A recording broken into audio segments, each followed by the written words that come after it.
What's up, soldiers? Your boy Chris here, vibes it up in the kitchen. Early o'clock, just come back in from the gym. A little sweaty, but say what? Time to eat.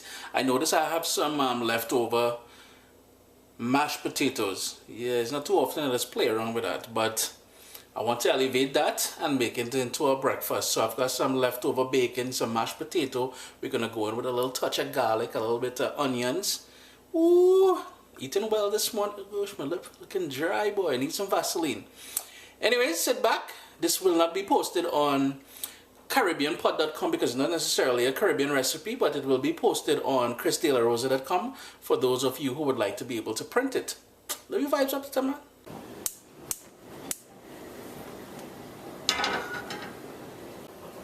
Got a nice non-stick pan here on a very low heat.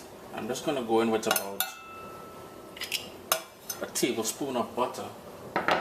And right away, because my heat is on low, we want to sort of sweat down and make these onions nice and sweet.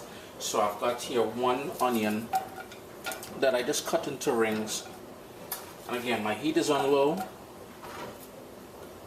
I'm going to go in with a little bit of black pepper.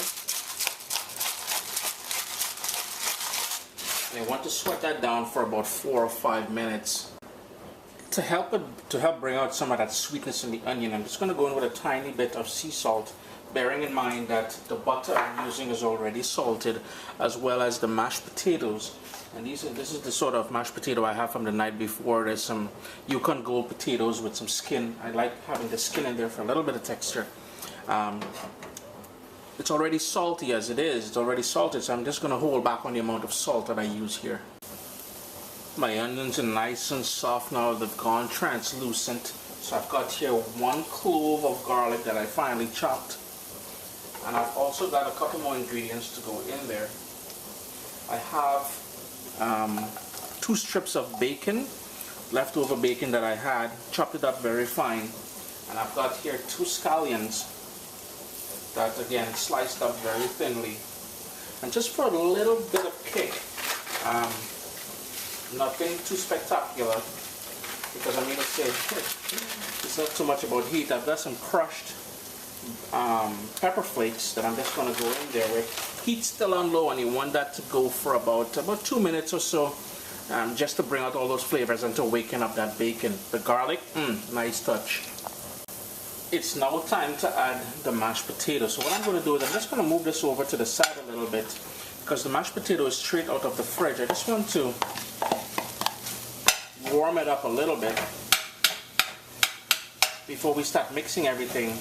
And I'm just going to bring all of that lovely goodness on top, so the potato is sitting on the bottom basically. Turn my heat up to medium now, because the whole idea here is to warm this through and to form a sort of a nice crust on the bottom of that potato. Watch now, that is where flavor is going to lie. Trust me on that.